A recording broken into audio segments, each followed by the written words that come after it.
Hello, everyone. I'm Congressman Anthony Gonzalez, and welcome to another of our quarterly updates.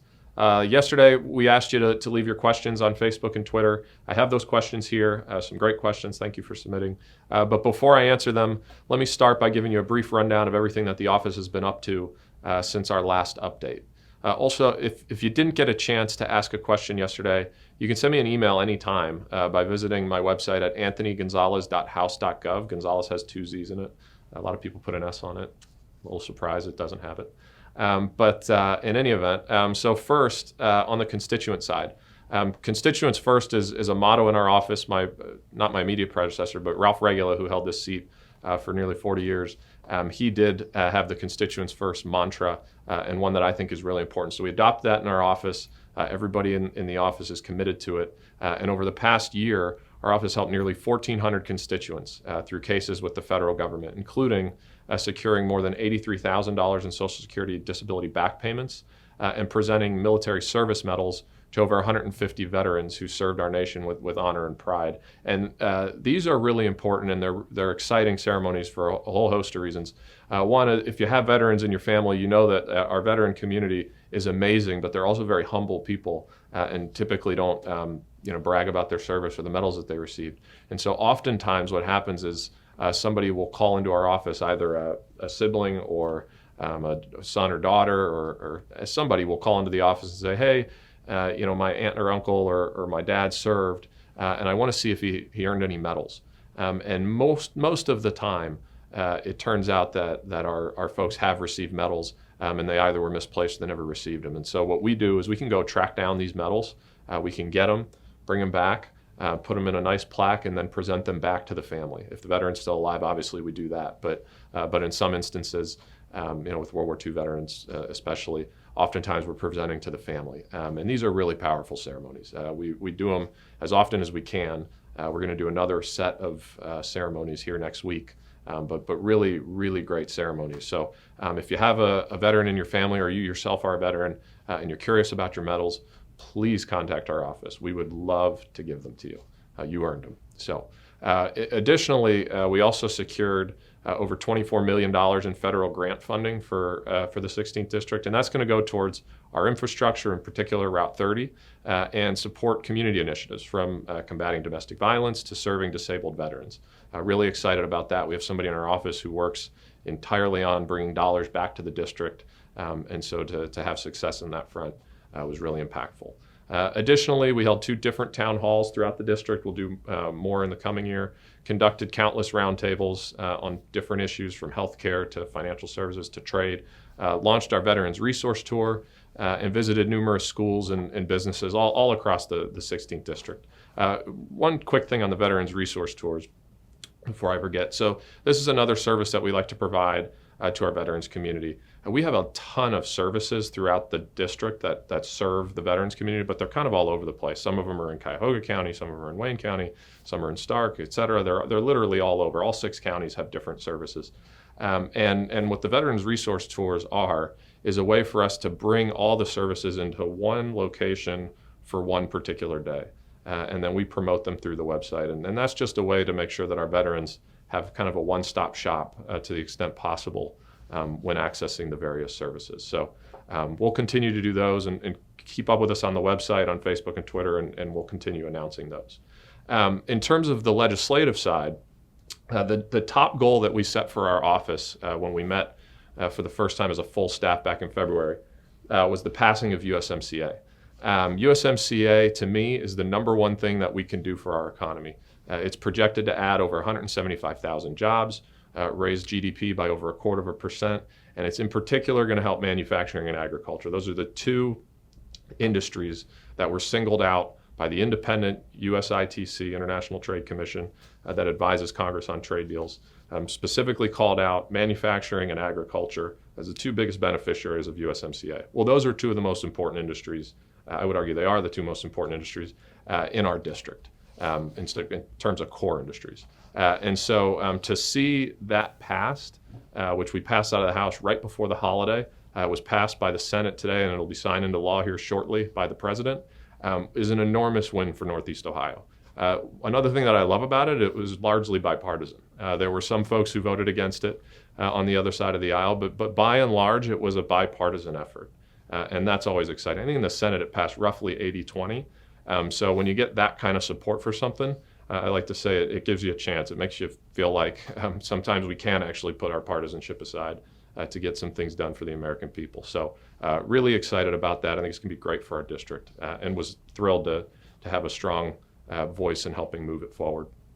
Additionally, my Battlefield Cross bill was signed into law not long ago. It passed the House before the new year, but was signed into law just a couple days ago. But what this would do is it would require our battlefield crosses to remain at our national cemeteries. Due to an unfortunate misinterpretation by a VA employee, battlefield crosses were starting to be removed from our cemeteries. Elton Boyer from Worcester noticed this, objected to it, as did many other veterans, brought it to my predecessor, Jim Renacci's attention. Congressman Renacci put forward the bill last cycle, just ran out of time, just couldn't get it passed. But it was the first bill I introduced once I swore myself into office, and was thrilled to see that signed by the president. Again, this was unanimous, which is good.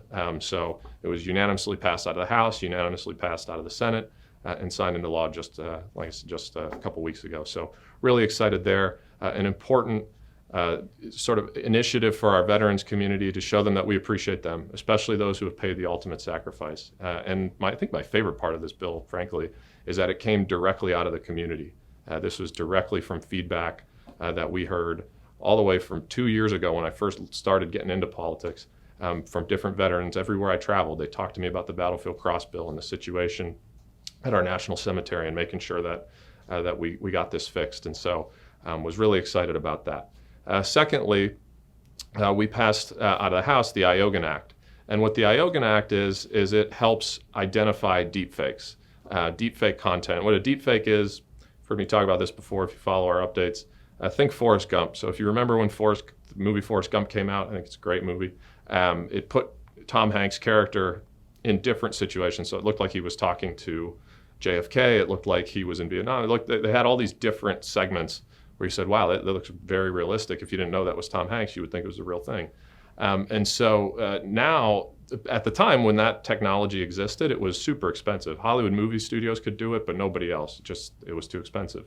Now, anybody with a MacBook can pretty much do it if you know how to alter video and audio content to the point that it's indecipherable. And so it has a lot of implications. A lot of people think of it in terms of elections. I actually think of it in terms of things like finance. So today, the technology is at such a point where somebody could download your voice from a recording or whatever, download your voice, and then put it into a computer and basically make you say whatever they want. So then they could call somebody else as you and convince them that they're talking to you, and then get you to do something like give them a password or access to a bank or something like that. So I think it's a huge issue, especially going forward. It'll become even more of an issue. And so what the Iogan Act would do is it would empower our agencies to start studying this so that we can identify it and then combat it. So first we need to be able to identify it, then we can fight back against it. So that passed the House, hoping to get that through the Senate and to the President's desk as well, because I think it's a really important initiative. When you talk about fraud, in my head, I think this is one of the first things that we'll be thinking about over the next sort of 2, 5, 10 years, if you will. And then lastly, and this was signed into law, was a bill SASTA. And what SASTA does, I'm on the Science, Space, and Technology Committee, and what SASTA does is it protects our research centers and federally funded research from China stealing it. So one of the things China has done to develop their economy is they place Chinese nationals inside of our research centers and inside of our universities. We as American taxpayers fund the research, and then the Chinese government comes, brings those people back to China and steals the technology alongside of it. So literally that's what they do. They'll come to the US, pay them all kinds of money and say, hey, we're gonna bring you back as part of what's called the 1,000 Talents program. Think of that as like their big talent recruitment program. They'll lure these folks back to China with all kinds of money and promises and things like that. And alongside of that, their job is to take the federally funded research that they were doing in the United States, steal it, and transfer it to China. We work very hard on our research and technology. We're the most innovative country in the world. I want it to remain that way. and I certainly want to make sure that every single dollar we're spending stays in the United States and is not stolen by China or Iran or anybody else who means us harm. And so that was also signed into law as part of the NDAA, and I was excited about that. So 2 bills signed into law, the USMCA and then the IOGAN Act, which has passed the House, and now we got to get it over to the Senate. Additionally, we'll be introducing more bills, but in terms of review, that's where we're at. And then now, before I get to your questions, I just want to let everyone know that if you're interested in more updates like this, or if you like these updates, you can subscribe to my weekly email newsletter, The Weekly Huddle. That goes out every Sunday. I'll include a link along with this video, but you can also subscribe, again, by visiting the website, anthonygonzalez.house.gov. That's Gonzalez. So with that, thank you, and we'll get to your questions. So a lot of good questions. The first ones I'm going to start with are Great Lakes focus, because that was on a lot of people's mind, which is great. So this first one is from Ray Noah Sukar. Okay. Name concrete actions, legislations proposed, budget line items secured, etc., designed to protect Lake Erie and our access to clean water. So first off, great question. Really appreciate that. So this is an example of, and I say this when people ask, what's your biggest surprise? And when I talk about positive surprises, I usually talk about how collaborative the Ohio delegation is on regional issues like the Great Lakes. So we have, in the Ohio delegation, 3 members on the Appropriations Committee, which controls the dollars that get spent. Tim Ryan, Marcy Kaptur, and Dave Joyce, all Northern Ohio members. And so what we were able to do is, through the Great Lakes Restoration Initiative, we're able to plus up the funding an additional $20 million. So it was $300 million. We got $320 million this year, and that goes towards funding Great Lakes projects to keep the water clean, to make sure that all the funding is secured to do all the great work that we do, and making sure that the Great Lakes continue to be, Lake Erie and all the Great Lakes continue to be such a strong asset for our region. So that's number one. Secondly, the Great Lakes Restoration Initiative Restoration Act, which would ask for additional funding up to $475 million by 2026. So we were at 320 this year. We want to move it even further up and make sure that money continues to come. And so all of us are on that bill, the folks I just mentioned, and most of the Ohio delegation, I believe. And then I'm also a co-sponsor of HR 3297, the Harmful Algal Bloom Essential Forecasting Act. And what this would do is designate the people in the federal government who work specifically on algal blooms as essential employees, which means that if we go through another one of those ridiculous government shutdowns, that they will still be working. And so this means that we'll always have people who are looking at the algal blooms and monitoring and making sure that obviously we're keeping them out as best we can. So that's the first question. Thank you very much on that. This one is from Johnny 8-Ball. Mr. Gonzalez, please work towards protecting the Great Lakes from invasive species and pollution. So again, I went through some of the specific bills that we've put forward and been a part of. Additionally, we do work closely with the Army Corps of Engineers on a lot of the great projects that they're doing. And then also was part of a letter to remove Asian carp from the water, another big issue. And we want to make sure that the federal government's aware of it and doing all they can on that front. So we will continue to do that. And that's a top priority for myself, for the office. And like I said, it's a regional priority. So you're going to see the Ohio delegation, folks in Michigan, and across the Great Lakes region working together on this. And we will make sure that our voice is heard on it. And I'm confident in that. So the last one on Great Lakes is from Paula Irwin. Is it true that budget monies for the Great Lakes Restoration Initiative were taken by the Trump administration for the wall? If so or not, what stage are we in for this effort, and what is the budget amount? So again, the budget amount is $320 million. With respect to that rumor about money being taken to build the wall, that is not true. So that's an easy answer. Next one is from Stephen Ling. I just want to know if you've read the Mueller report yet. So that's an easy one. The answer is yes. I read the Mueller report. I forget what day it came out, but I read it that first weekend. I think it's about roughly 200 pages. I read through it, and my response to it was, these things around impeachment and the Mueller report and Ukraine and all this stuff, it has broken on party lines, which is not surprising. But my initial reaction was, okay, let me read this thing and figure out what can we do in a bipartisan way based on what's in this report, that we would all agree on, are changes to the law that we might want to make. And on that front, I have been a part of a task force that's been working on election security specifically, and put a bill forward that we worked with Secretary LaRose's office, our Secretary of State, Frank LaRose, his office, to make sure it made sense for them as well, that would basically increase research, funding, and standards for protecting our elections. Those are things that I think we should absolutely be doing. I think you probably know this, but elections are run by the states and local governments, which I think is right and appropriate. And so we want to make sure that we're providing the right kind of resources to them to make sure that they are confident in the systems and the protocol that are being used. So the short answer is yes, I did read it, and then what I kind of did as a result. The next one is from Margaret. As the facts on quid pro quo come to light, what are your thoughts on the impeachment of Donald J. Trump? I answered this pretty extensively during the impeachment vote. I was against the impeachment for a whole host of reasons. We wrote a letter detailing my full logic on that. It's about a 2-page letter. I'd steer you in that direction.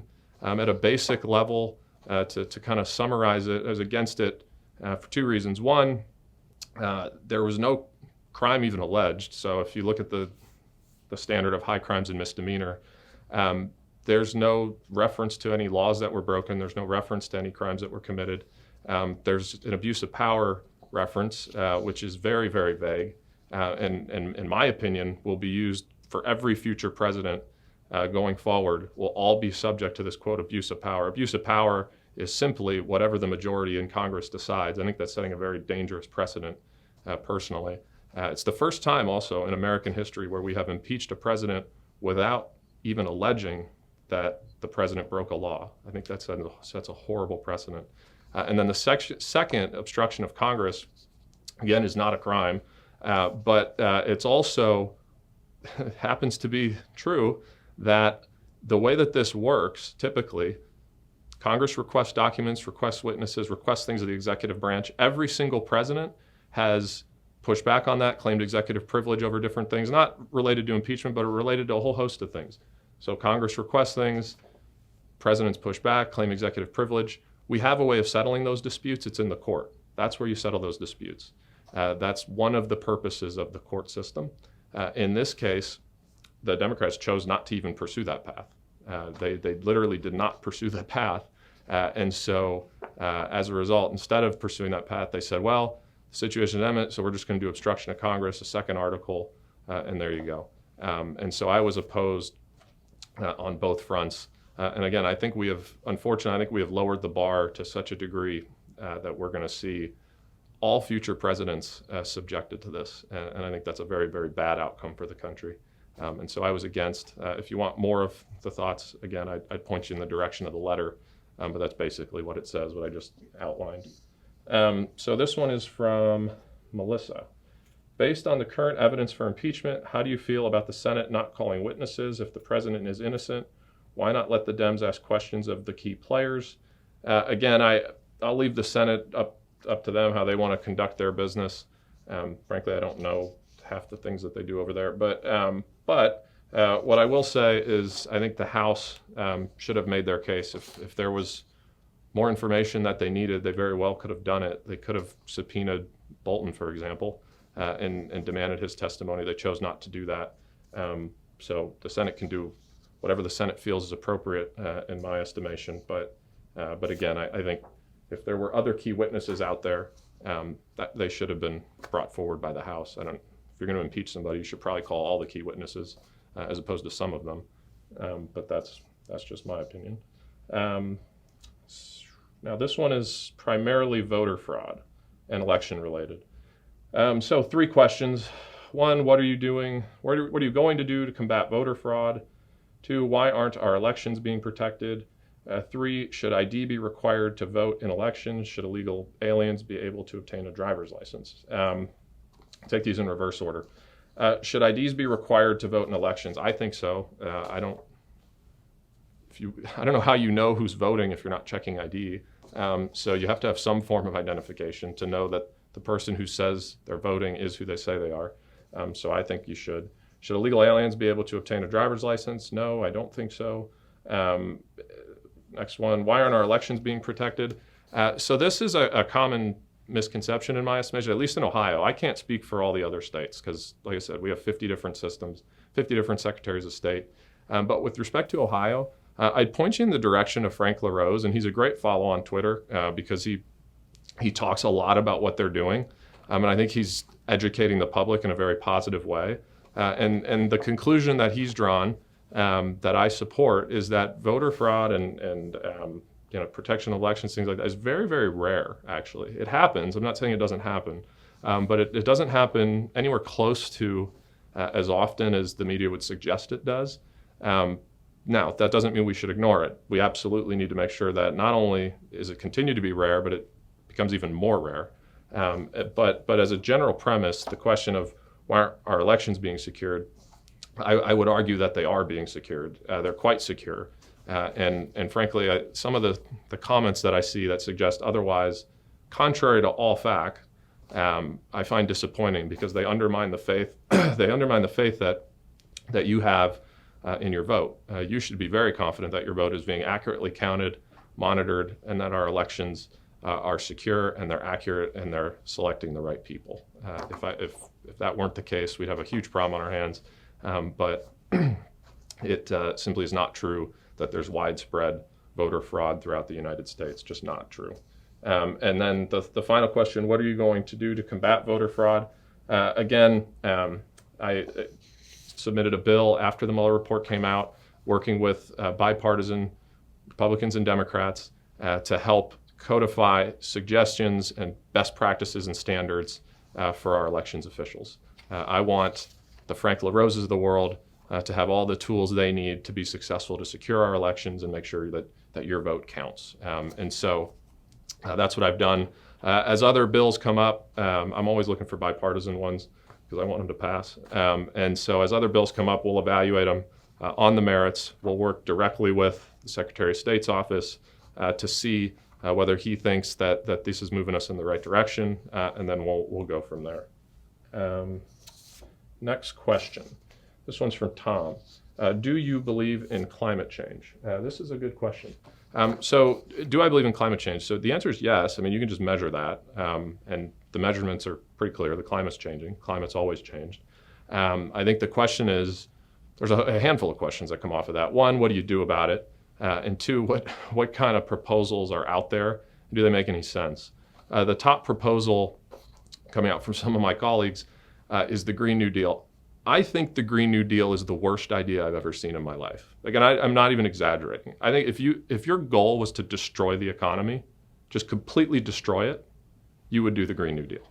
That's the number one thing you would do. Because it would raise energy costs to such an absurd degree that we would have people all over the district, all over the country, who are going to make real trade-offs between putting gas in their car, heating their homes, food on the table. I mean, it would impoverish our entire country, in my estimation. Additionally, it's illiterate. It's completely illiterate. So the goal of moving to 100% renewable, and when they say renewable, what they really mean is just wind, solar, battery. That combination scientifically cannot produce 100% of the energy. It cannot. It's impossible. And so when you talk about climate change, again, I think the climate is absolutely changing. But you better be very careful as to what proposals you think might make sense. To me, what makes sense is an all of the above strategy where we're looking at all different energy sources and we're weighing the cost-benefit analysis between cost, effectiveness, and reliability. I think those are, and cleanliness. And I think that's kind of the set of things that you're looking at. And so that's why I'm for funding basic research into new energy sources and new technology trends. So storage, for example, is one that is a big problem, storing energy. So I've put bills forward that would increase research and development into storage capacity. That's one thing. I think we need to be developing small-scale nuclear. So nuclear is the only clean energy source that doesn't suffer from the intermittent issues. So intermittency meaning the sun doesn't always shine, the wind doesn't always blow, and the batteries can't store the energy well enough to power the grid in its entirety. Nuclear could actually do that. Now it's too costly and there's some issues with it, but I do think there's stuff you could do there. I think there are things you can do on carbon capture. So that means, as emissions go, you have technology on the back end that is capturing the carbon and storing it. So carbon capture is another way that you could decarbonize. But at a basic level, the answer to your question is yes, I agree, or yes, I believe in climate change. As I said, that's just a measurement. You can just measure it. I think another measurement came out last week that said, I think this is the warmest decade on record. And so that's happening. But the question is, what do you do as a result? And if you're moving in the direction of the Green New Deal, I just think that's crazy. But if you want a realistic solution, one that is based in science and reality, I think you need to start looking at other technologies besides just wind, solar, and battery. Again, which is the Green New Deal is about wind, solar, and battery more than anything else. And a giant takeover of most sectors of our economy, which of course I'm against. Let's see, three more questions. Next one is from the Greater Cleveland Young Republicans. Do you get more questions about football or Washington? This time of year, football. So with the Buckeyes, I'm still depressed about that outcome, by the way, but with the Buckeyes, and we would have gave a way better game to LSU. So let's just say that. I think we would have beat them, but it would have been a much better game than what Clemson put out. And with what's going on with the Browns, I get more football questions than Washington, which is good. Next one, Johnny 8-Ball. Name one thing you've, it's a good question. Name one thing you've done to make this country better. So I talked about some of the laws that we've passed. I'll give you another one that we're working on right now, an issue that we've started to really do a deep dive on, which is child exploitation. If you heard the story out of Strongsville where a priest was caught trafficking in child pornography, was arrested, the entity that ultimately found him is underfunded. And so the way that it works is there's all these images coming in from usually Facebook, but other platforms. These images are coming in to the law enforcement agency, but the law enforcement agency is understaffed and doesn't have the resources to look at all of them and to investigate all of them. And so a bunch of images are just falling by the wayside and never getting looked at. And so we've done two things. One, we've put a bill forward that would lengthen the amount of time that the images could be held by the companies themselves. Right now, they're only allowed to be held for a certain period of time, and then they have to delete them. That means that a lot of images never get investigated. So we have put legislation forward that would basically double that length of time. So that would give law enforcement more time to look through all the images and do the investigations. And then the second thing we've done is lead a letter that ultimately worked to demand more funding for those organizations so that we have more law enforcement officers who can go do this. So we can catch more bad people who are, I think, amongst the most disgusting people on earth, the child pornographers.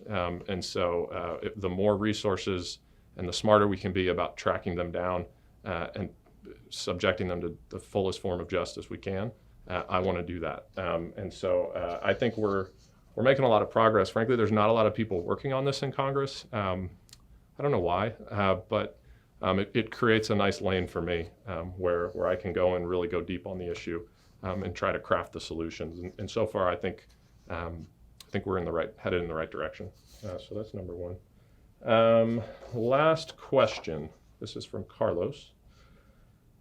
Do you think the biggest threats to America are outside or within our borders? I don't really think of it that way. I'll tell you what I think of internal threats and external threats. So internally, I think the biggest threats are debt and deficit, healthcare that's too expensive that nobody can afford and not enough people are covered, bad trade deals which are starting to correct themselves. That's specific to our district. Not every part of the country is affected as directly by trade as we are. And then illegal immigration. So those are kind of my four in terms of internal. You can debate whether illegal immigration is an internal or external struggle, but I think having an immigration system that's sensible and that works for our country and is fair to everybody that prioritizes our country. I think that is a big priority, and it has been largely ignored for a while, which is unfortunate. And then externally, I think the biggest threats are, so I think great power competition, so China, Iran, Russia, those three. And then obviously Islamic terrorism. That's been with us. It'll continue to be with us for a very long time. But those are, as I think of the biggest challenges externally and internally, those are kind of what I think through. So that was the last question, and I just really appreciate everybody submitting your questions, and of course for allowing me to be your representative. It's the honor of a lifetime. People ask, are you having fun? The answer is I love every single second of every single day that I get to work on your behalf. It means the world to me. Such an honor. It's frustrating at times, as you can imagine, but I do love it, and I'm deeply appreciative to everybody for allowing me to be your representative. So with that, I hope everybody has a great weekend. Thank you as always, and God bless.